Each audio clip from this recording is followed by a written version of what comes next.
Welcome into the Michigan State Hockey Hub show as we have a returning guest this time.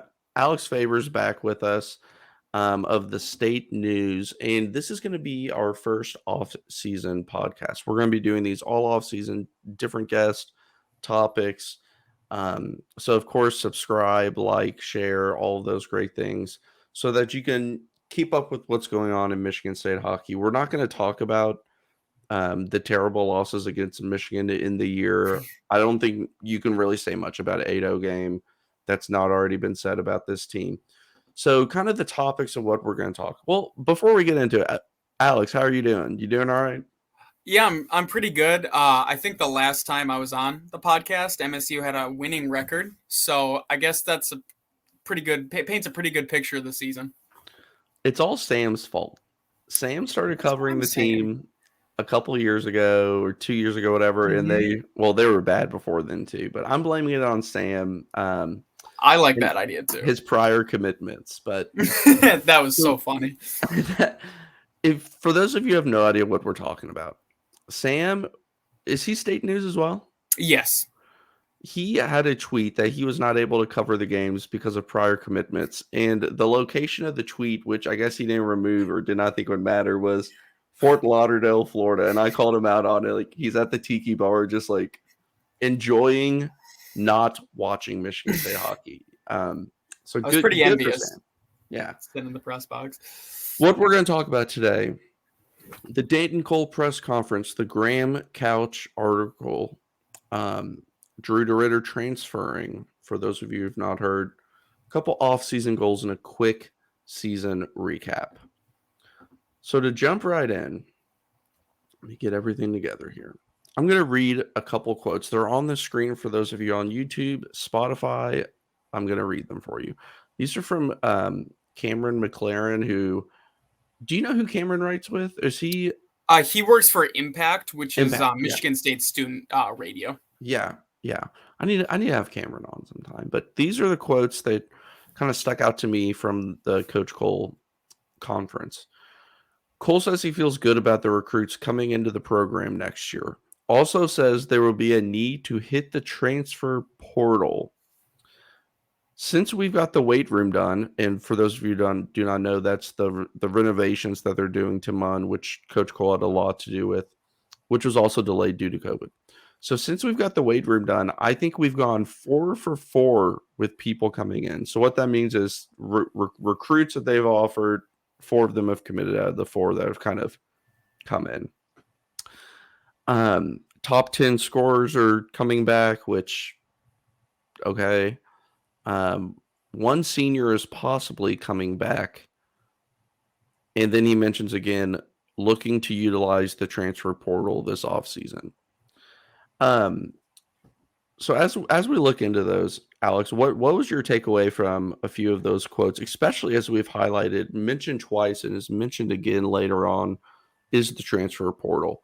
And for those of you who don't know, Griffin Lochran, and some of these players I'm going to mention left their colleges, went to juniors, and came back. I clump all that into one. Mm-hmm. Are they technically transfers? I don't think so, but let's just call them that because they were at a college and now they're at Michigan State. Mm-hmm. Griffin Lochran was one, and he didn't play in the second part of the season, but pretty productive player in the first half. Eric Middendorf, Jeremy Davidson, Chris Berger, who did not play this year. So Cole has shown that he has and last year even Charlie Combs. So he's shown that he's been able to identify talent in the portal. What was your kind of takeaway from the transfer talk? Yeah, so it definitely, I mean, Graham Couch touched upon it in his article. It felt like it was a big sense of urgency. And I mean, you look at Mel Tucker, what he did with Michigan State football, he was able to kind of immediately make an instant impact with the transfers. And even to some extent, Dan Cole's done that too. He may not get the credit for, but Eric Middendorf for a lot of the season was a top 6 guy. I think Jeremy Davidson was the leading goal scorer. He was beating points by freshman Jesse Tucker, but he was super active all year. Griff, while he was there, was he was just an energetic guy in the lineup. Pretty important, I think. So he he's shown in the past that he's not afraid to hop into the portal. I just think this year he brought it up so much in the conference because people want change. I mean, especially when you cap off the season with an 8-0 loss, that's going to do something to a fan base. When it's to your greatest rival, we have never won a Big Ten tournament game, a single game in its existence, and to kind of cap off a disappointing season with an 8-0 loss.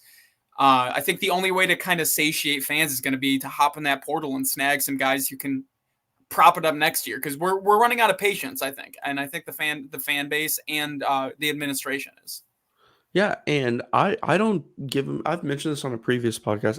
I've been hard on Coach Cole, and you all can see that from any of my posts and videos, but I don't give him nearly enough credit for the success he's been able to find in the portal. And maybe, he can touch on that again. And I think that's awesome. One more thing before we move on to the next screenshot. If you're 4 for 4 with bringing people in with the new facilities, just start bringing in the top players in the entire nation and just see what happens. But yeah, I talked to a couple of recruits from next year. I don't remember who it was. It was either Tiernan Shouty or Matt Baskell, but one of them was hyped about that weight room. They said the renovations are great, and while that's not the driving force, it's just another thing to consider while you're kind of sitting there and thinking, what college do I head to? So I like what that's done. And can you touch a little bit? One senior, and this is a quote, one senior is possibly coming back, Cole said, looking to utilize the portal. So can you give us a little bit insight on that one senior situation? So what we were kind of under the impression of, I guess, was that Drew DeRidder was the possible guy coming back. That was kind of the rumblings, I guess. But obviously, news changed that a couple days later. So I can't tell you if there's anyone going to stay now, but I'm pretty sure that's the guy he was referencing. Yeah. To continue on from Cameron's tweets of Coach Cole's conference, Cole has said that he has talked to Coach Exter, who mainly deals with recruiting, about what he needs to do better. Cole has stressed the need to be ruthlessly introspective. We're going to do some stuff outside of our incoming freshmen, said Cole when asked about the decor. Said Nash did a lot of good things this season. When asked about the possibility of staff changes, Cole said, "You have to review everything, but I'm not going to leave many stones unturned." Cole said there's a possibility of 2 to 5 transfers coming into the program, stressed the need to be greedy in the portal and make sure they can make the intended impact. So really, this is staff. For those of you who don't know, Joe Exter, assistant coach, does a lot of the recruiting.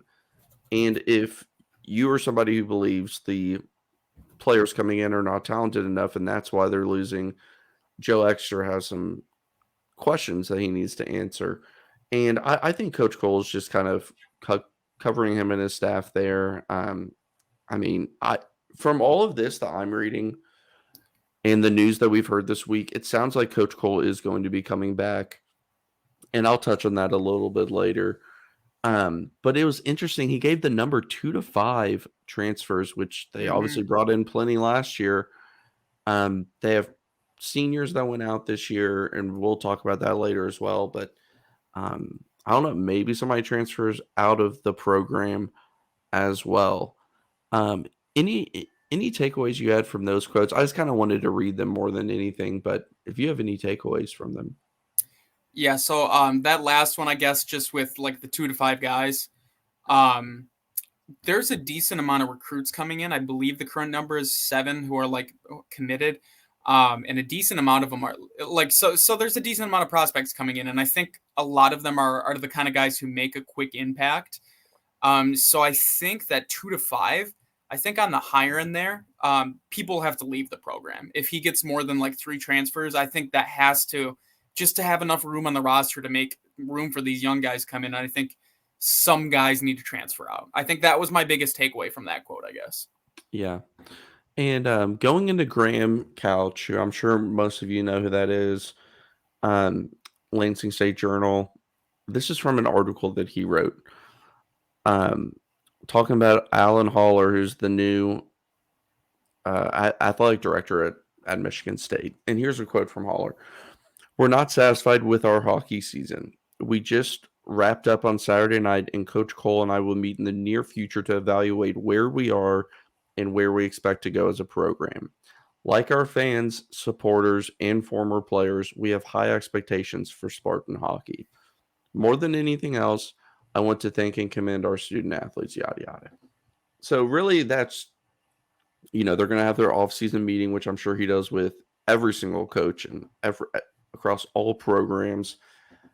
He acknowledges that they're not happy with it. So I personally like that, just saying, I'm going to be straightforward and not have some BS speak. And the urgency's on. That's for sure. That we know. I'm going to go into another part of Graham's article here, talking about all of the coaches. They came from the U.S. National Development Team program, but haven't had success recruiting its alumni.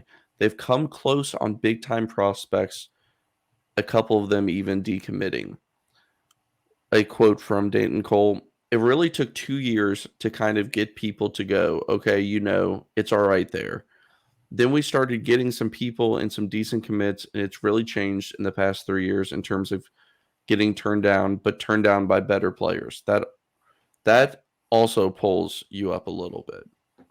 The last part of that, I mean, no moral victories, but so yeah, he talks about the recruiting a little bit and how they've come close on some big guys, and just from what I can tell of who's currently committed in future years, in my discussions with Jeremy Dewar, who really covers recruiting, they do have some big names coming in. Gavin Best comes to mind. I think Gavin Best is probably the best recruit. Yeah. I mean, they have some legit goal scorers too. Christian Kim, I believe his name is, has put up absurd numbers. So, was there anything in particular that you took away from that? I guess it's just kind of another feeling and this is reading into it. Okay. So this is no information about this. But it just the way Dan Cole defended his guys, I think it's the situation where if one of them goes, all of them goes. I think it's a thing together. I don't think they want to break up the band. These guys are really close. Chris Luongo was he's an alum, I believe. Like him and Dan Cole are good friends. So I think it's a situation where I don't think, unless Alan Haller has different plans, I don't think the organization will get rid of just one guy. I think it's one or they all go. It was the same thing with like Matt Patricia and Bob Quinn last year or a couple years ago, where they're kind of tied together.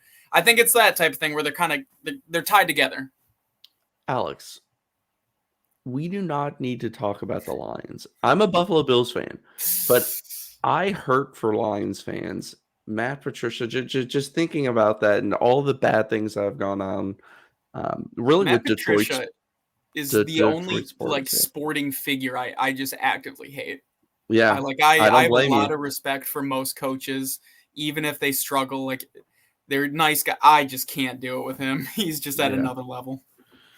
The last thing we'll talk about with kind of the news coverage from this past week is another insert from Graham's article, and I'm just going to read part of this. Those of you on YouTube can see it all. The kids he's recruiting today were born in 2006. MSU had one winning season in their cognitive lifetimes. And that's really just painting the picture of kind of how the program has been recently.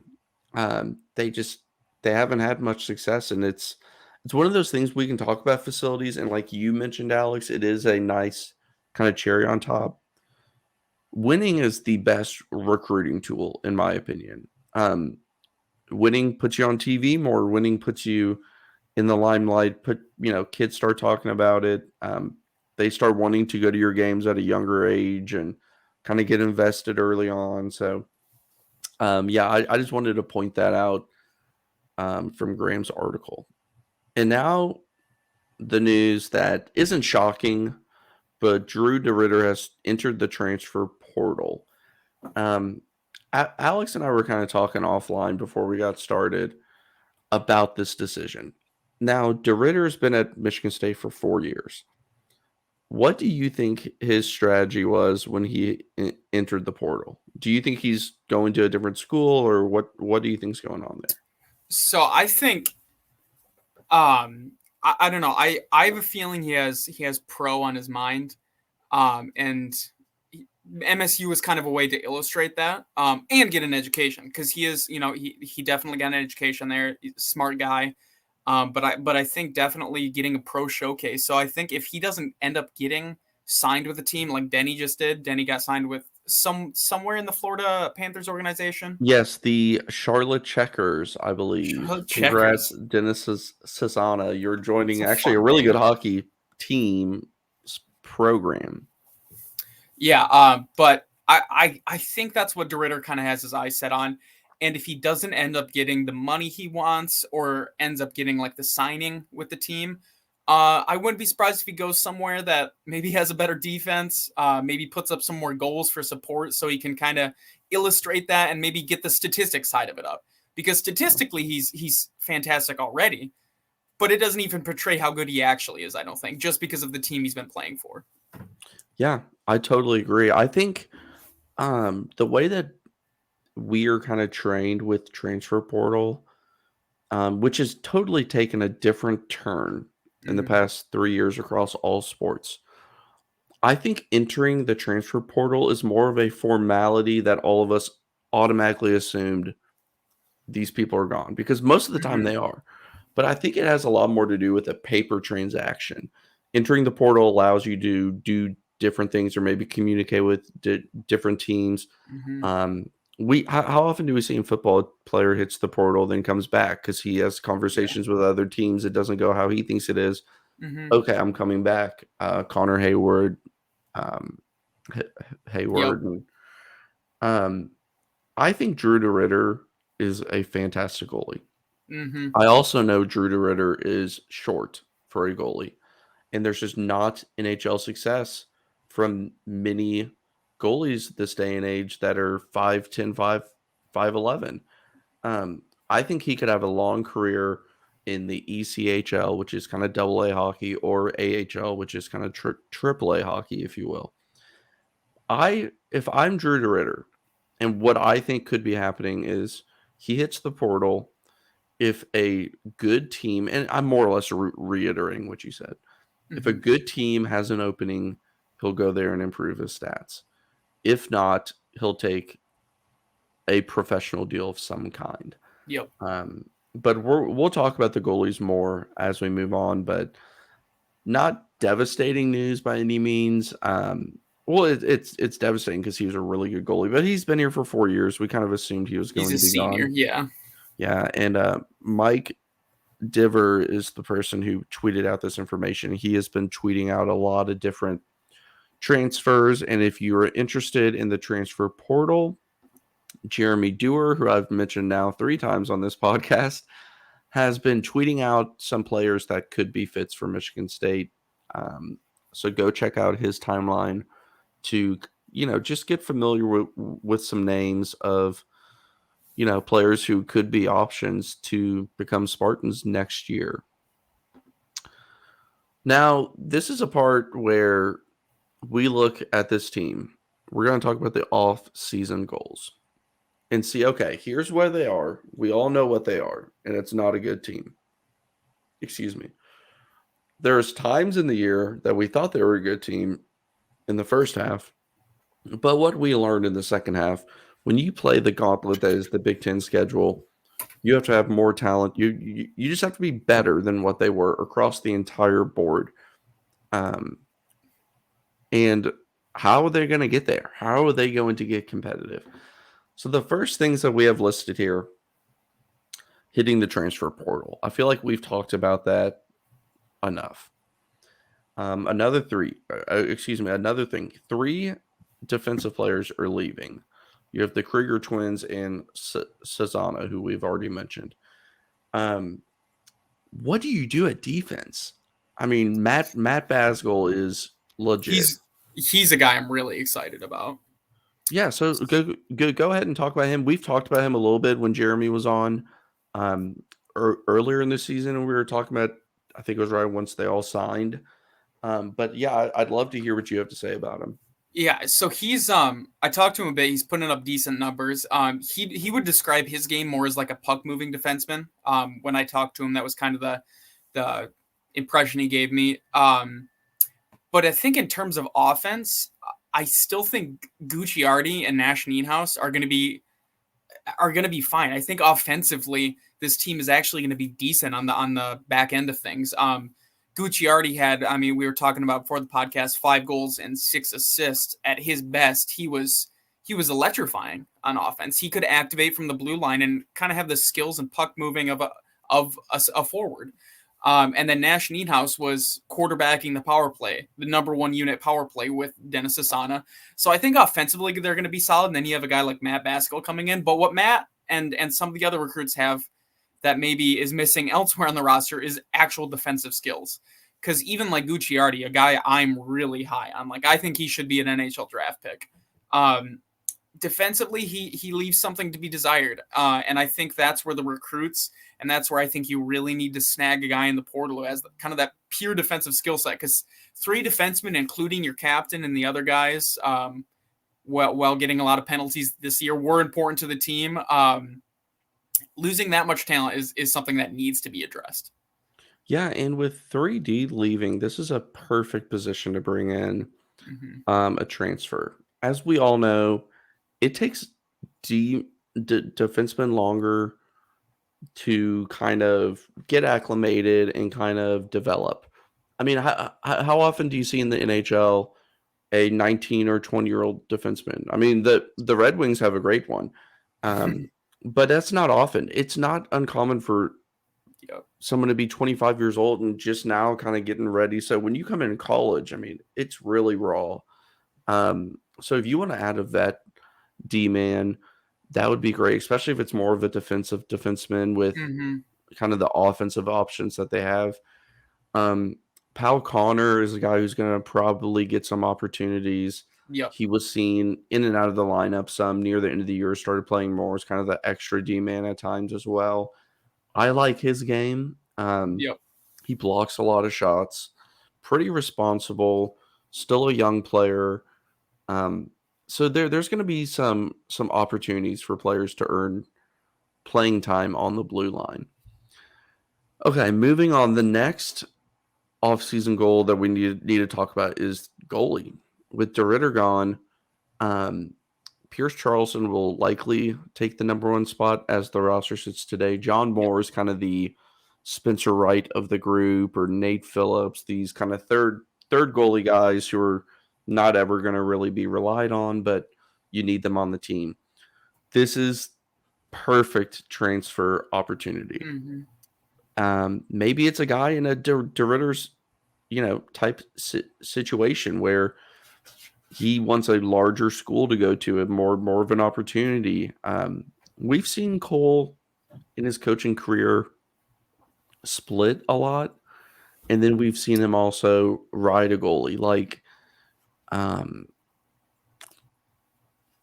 Johnny Letherman. Sorry, I was blanking on the name there. He got a ton of starts, and DeRidder got, I think, 7 in DeRidder's sophomore year.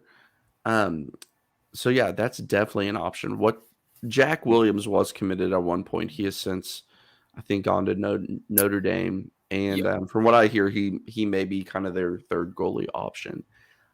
What do you think happens with goalie on this roster? Yeah, I think there's a decent amount of goaltending in the portal. I think even like Oscar Audio, I believe, is in there on Penn State. Like, there are definitely some big names in there, but I don't see a guy like him coming. If I see them bringing in a goaltender, if Drew doesn't come back, I think they need to, unless they're hiding something with John Moore. He just doesn't have the starting experience. Nothing against the guy. We haven't seen him yet. So I think he'd go to somewhere kind of like the ECHA, somewhere like the league that Ferris plays in, one of those smaller time places, snag one of their goaltenders who showed flashes or maybe kind of had the physical stuff that a Drew DeRidder doesn't have, who's tall and has the attributes that you want but hasn't put it together yet. Snag a guy like that. I think that's how you solve it. And obviously easier said than done because you have to go in there and you have to convince. But ideal situation, you snag a guy who wants a bigger showcase. Yeah, I totally agree. Of course, they have to add scoring. They have some players who are legit Big Ten type threats. You know, Davidson does well. Hmm. Tucker obviously distributes well and kind of facilitates offense, drives offense. And it's, you look at their stats and you may say, I'm okay, Eric Middendorf for like 12 and 8 this year or something. Like, that's fine. But it really is, they've shown that they have the ability. Now you need to surround them with more offensive ability as well. If you put a guy like Tucker on a line with a lot of offense, which we saw at times that this year, that just elevates everyone's game. Now, how are they going to add that scoring? Do you want to touch on any of the incoming freshmen? Do you want to Gavin have a Best. transfer portal? I'd love to hear kind of your strategy and what you have to say about how you get more pucks in the goal. Yep. So one of my biggest kind of not problems, because I understand why they did it. Like they didn't have a choice, but a lot of players were deployed in scoring roles when on any other team they wouldn't be. A guy like Tanner Kelly, I love a lot of Tanner Kelly's game. I think he's going to be a really good player for Michigan State. He's not an offense first kind of guy. He's a bottom six guy who you deploy in like more defensive situations or if you need good forechecking. So they certainly need those guys, like you said, at Davidson and even Middendorf. I don't think Middendorf is necessarily in that upper echelon. Not necessarily, he isn't in that upper echelon of Big Ten forwards, but he's a guy who kind of finds the right place at the right time in front of the net. He could take a step forward, but you need more guys like Mitchell Lewandowski on the roster. You need to go and find more people in portal like that. Like you said, can you imagine? I mean, Jesse Tucker led the team in scoring. We saw with his crafty passing and some of his intelligent plays. 22 assists on 24 points. And he didn't have high level Big Ten talent with him. Like he was playing a lot of times with kind of chopped up lines too. So in terms of how to fix it, the easy thing to say is hit the portal. But again, that easier said than done. Ideally, you go and snag a guy like Davidson again, a guy who can kind of step in there, maybe a bit younger, maybe a bit like sophomore, junior, who can kind of grow into his role. But something I do know that's going to fix, and I will pump this all off season, is Gavin Best. I talked to him the other day. I watched a bit of his tape. I love his game. I don't know if he's still doing it, but for a while he was averaging over a point per game. He's similar to Tucker, and I don't think him and Tucker will play on a line together. I think Gavin will end up being a center.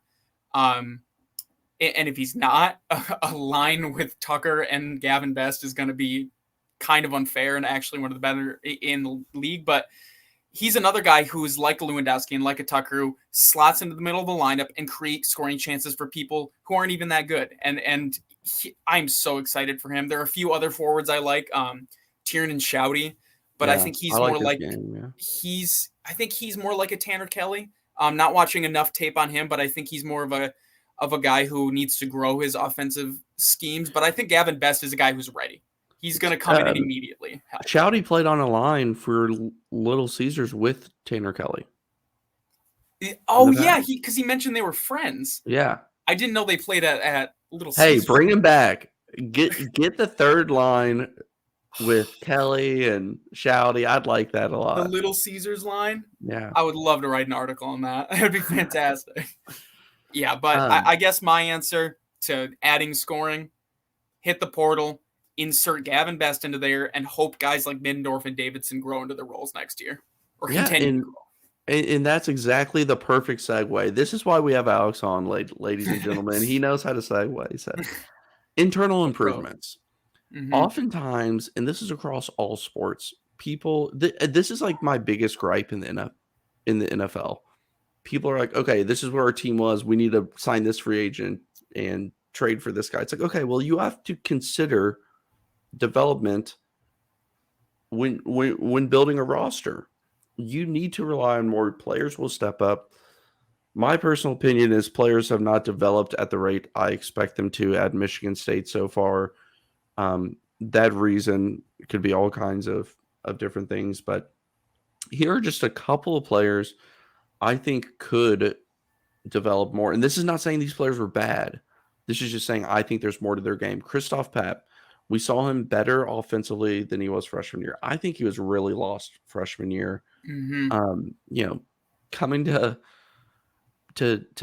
Michigan State and getting thrown in the COVID year, he's a great face-off guy. Do you have any idea what his face-off percentage was? I Well, do not, but I remember looking at it sometimes and just it's being like shocked. 58 or some like it's almost like Tommy Apap level at times. Well, because there were sometimes he would be deployed in Yeah, situations, and kind of from the press box, I'm thinking, why is he being like? No offense to Christophe, but there are better centers to be taking this kind of. It's like, oh yeah, they need a key face off here, and yeah. he's the guy to do it.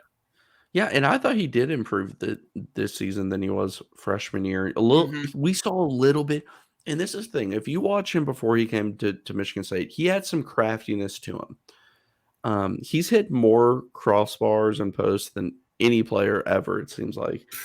Um, he scored a couple times this year, but I think if he is the perfect example, is if you can surround him some with talent, it will just make him much better. I don't expect him to score 10 goals and have, 15, 20 assists or anything, but it's all about depth scoring. And when I look at this roster, I always ask myself if they were on insert any team name in the Big Ten, where would they be in their lineup? Mm-hmm. Lewandowski, he'd be top six in almost every team's top six. I mean, maybe Yep. not Michigan or something, but and that's when I say, okay, you take Tanner Kelly. He is a third, fourth line guy, bottom six on any Big Ten team. Some Big Ten teams, healthy scratch type. He was on the second line for us. Um, so yeah, not to go off on a tangent there, but so Christophe Papp, what do you think about Christophe? Do you think he has a little bit more to his game I just offensively? pulled up his stats. That's what I was doing. Just Yeah. 60% face off win, so Oh he was my pretty gosh. solid. Yeah. That's Jonathan Tays, prime Jonathan Tays numbers right there. Like not only prime Jonathan Tays, like video game Yeah. prime Jonathan Tays. Just cheesing. 99 overall face off or something. I don't know.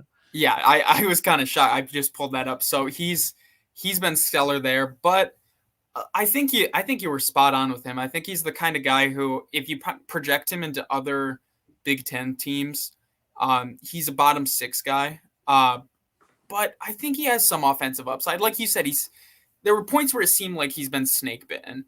And Mhm. if we mention guys who could be in the portal, I could see Christophe just with no prior information. Let me tell you, this is not insider information. It's pure speculation. But it just seems like his time at Michigan State has been kind of cursed so far.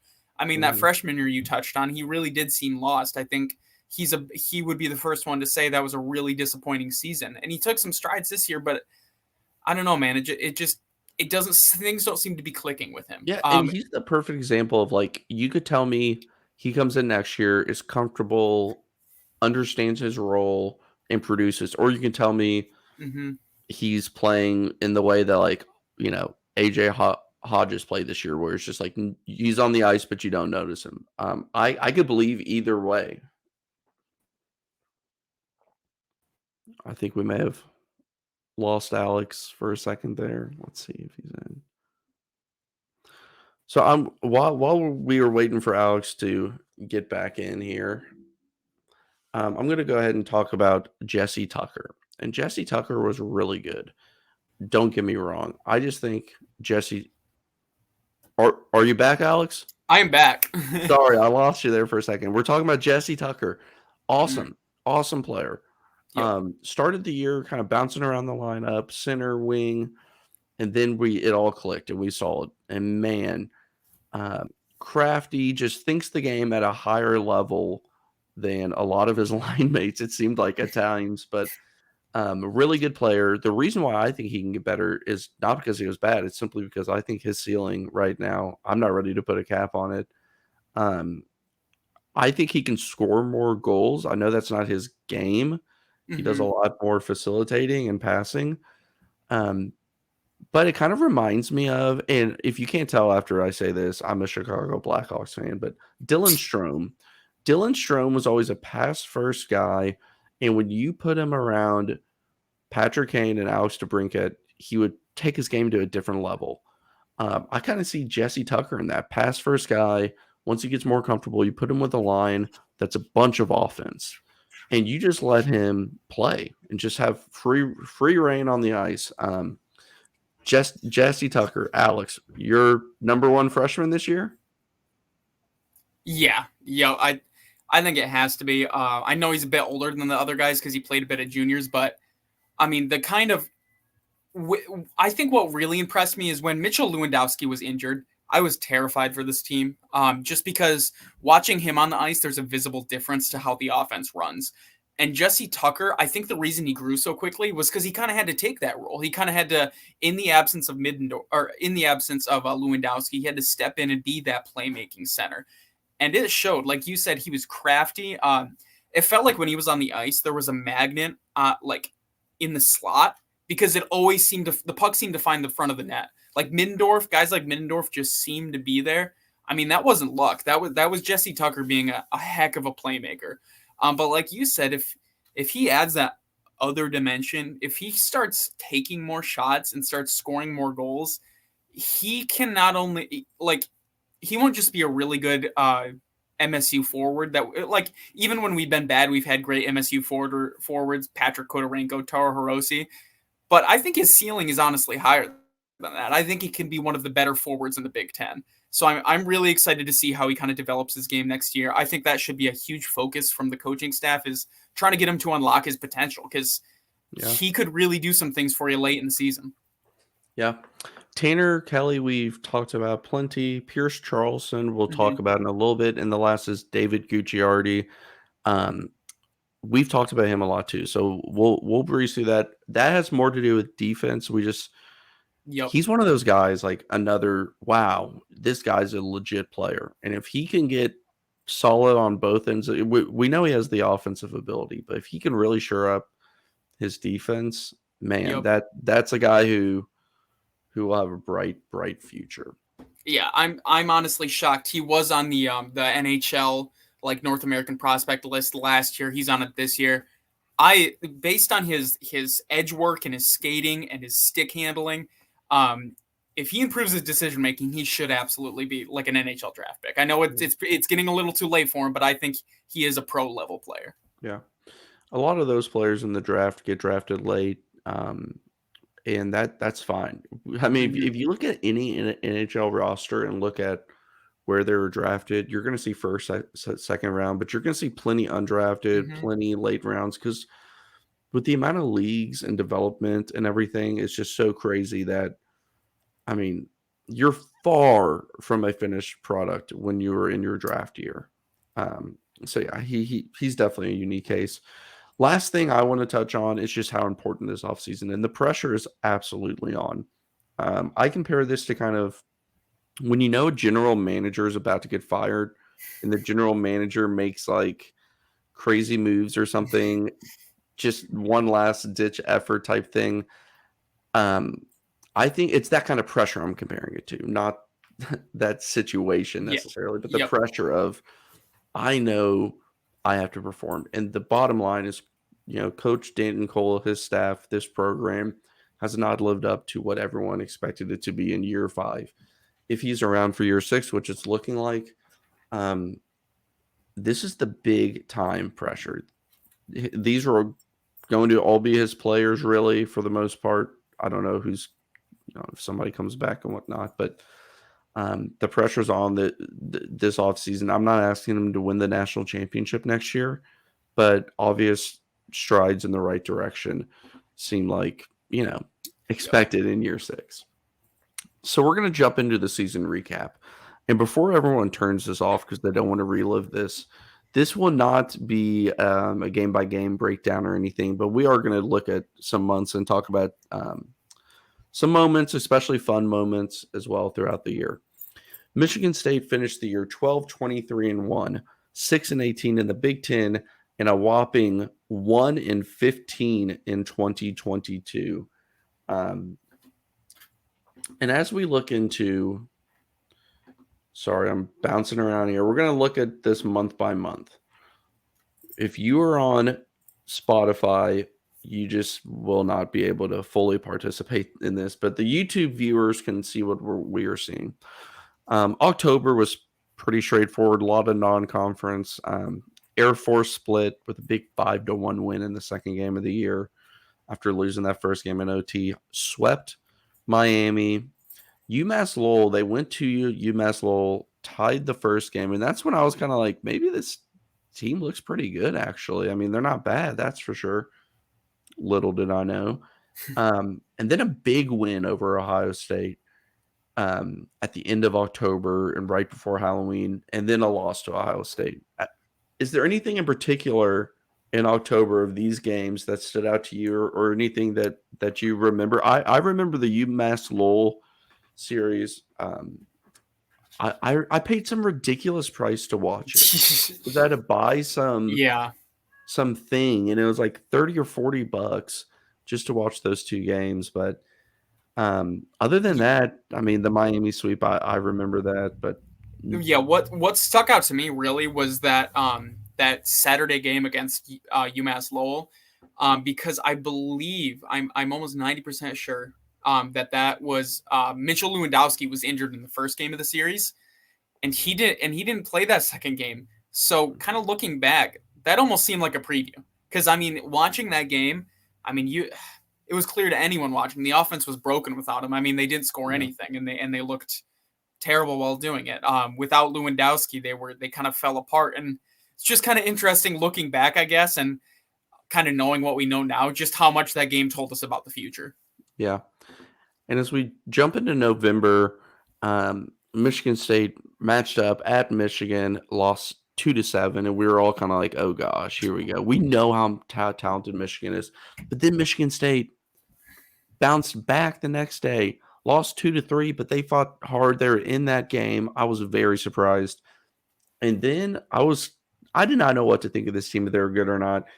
Then they went and beat Ferris State 2-0 at Munn, and then went to Ferris State down 3-1, came back and won 4-3, and what I would call the best game of the year, my favorite, maybe not the best game, but my favorite game. And I do have the clip of the game winner. And those of you who don't remember, I think Cole Krieger scored with 2-3 minutes left. Dennis Sasana scored, and then the game winner, assist to Lewandowski from assist for Lewandowski, goal by Middendorf, and here it is.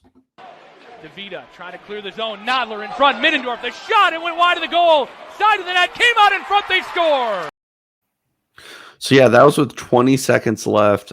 Just an awesome game, and then a sweep to Wisconsin. What were your takeaways from November? I remember being on cloud nine.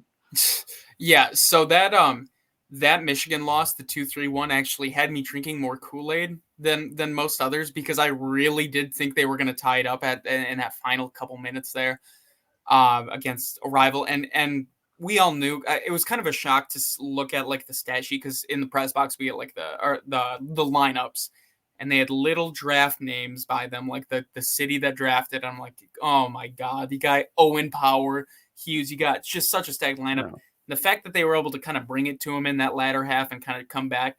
But my favorite game of the season, I'm 100% with you, was that Ferris one. I ended up kind of sneaking into the press box for that one. They were like, yeah, we don't have a seat if you don't want to show up. And I was like, I definitely want to go there. I think it'd be cool. So Ferris that State's was cool. One of my favorite memories.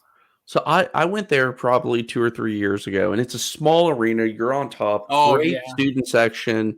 Bizarre. Yep. The whole environment to me was kind of bizarre. Like players walking like in like the concourse area at one point. I don't know. It was just so weird, but cool environment.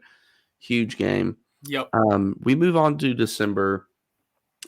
Split against Penn State, split against Notre Dame, and I was telling Alex beforehand, I do not remember a single thing about that Notre Dame series. And then the GLI, and I attended both games at Michigan State. Hard-fought loss to Western Michigan, who was like number 4, 6 or something at the time. And then the David Gucciardi game, 2 goals from him, including the OT winner against Michigan Tech.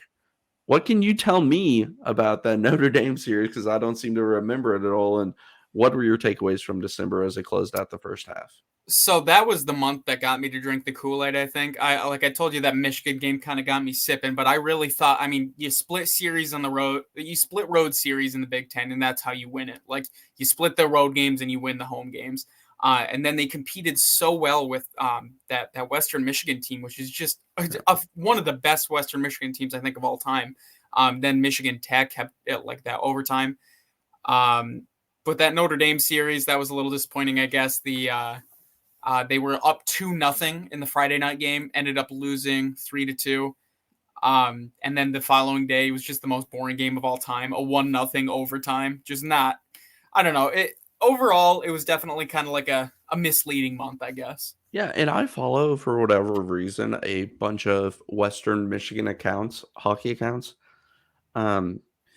They were mad about the way that they were playing, and I love that. I was like, Michigan State hockey is forcing frustration on a really good team right now. Yep. And their fans are showing it. So, yeah, December into the first half, and I came on the podcast and said, I'm really excited. Nate Bott was with me, and I just kept saying, like, everyone has the right to be excited, but we're about to be tested. We're either going to show we are legit, like I'm on the team. Michigan State's going to show that they're legit, or they're going to show that the Big Ten was a little too tough. And that's exactly what happened. That first game against Minnesota, I was like, okay, whatever. 1-4 loss. Then they lost to Minnesota again the next night. It was 3-1. Michigan State was up. Minnesota was, I think, number 7 in the nation or something. And 5 straight goals. And at that point, I was like, oh no. And for whatever reason, I just kind of had a feeling like this season might just slip away. Then they got swept by Wisconsin and swept by Ohio State as well. The most goals that they scored was 3. It goes 1-3, 2-2, 1-2. Not going to cut it against a lot of these teams in the Big Ten. What do you have to say about January, Alex? I think you hit it right there. Minnesota, I think that series destroyed this team's confidence. As someone who's not in the locker room, as someone who doesn't have the experience, it just felt like that was the one that really did it. I remember the Friday night game, they played awful. It was like a 4-1 loss was generous, and Danton Cole was not happy afterwards. And then you followed up, and they actually played well the following night. They scored 2 own goals that night. I remember that. Just a couple of weird things happened, and I don't know. I guess there's one that bounced off like all these different players, I think, and that's when I knew. I was like, oh my gosh, man! Like they can't even catch a break. This is just feels. It had that feeling of, man, this is not going to be a strong finish. I don't know. At that moment, I just kind of, I didn't know it would get that as bad as it did yet, but I'm like, man, this team is not going to make the NCAA tournament. No. That takes us into the last February and beginning of March. Michigan State was on a 12-game losing streak, I believe, or was it 13 or whatever it was? 13 ended up being the final. Yeah. Swept by Minnesota. Swept by Michigan, and I was at those games at Michigan, at Detroit, Little Caesars. Michigan scored 6, Michigan scored 7. Swept by Notre Dame, split with Penn State, 2-1 win. That's February, and again, goal totals for Michigan State: 2-1, 2, 3, 1, 2, 3, 2. That win was a 2. Like they just could not score. And we'll go ahead and throw February in, which was the Big Ten tournament where they lost 1-4 at Michigan, and then the classic goose egg 0-8. Talk to me. What happened there? I will say the Detroit one was pretty awesome. Just being in the press box there was cool. Just my first time at a pro one, but the energy there was something else. And that 5-minute major where MSU let in, I think 2 goals and then scored 2 to make it an even. That was a crazy game. But yeah, just more the same, I guess. A lot of frustration. They played really, really well against Notre Dame. In fact, it was one of those games where they kind of just got goalied. It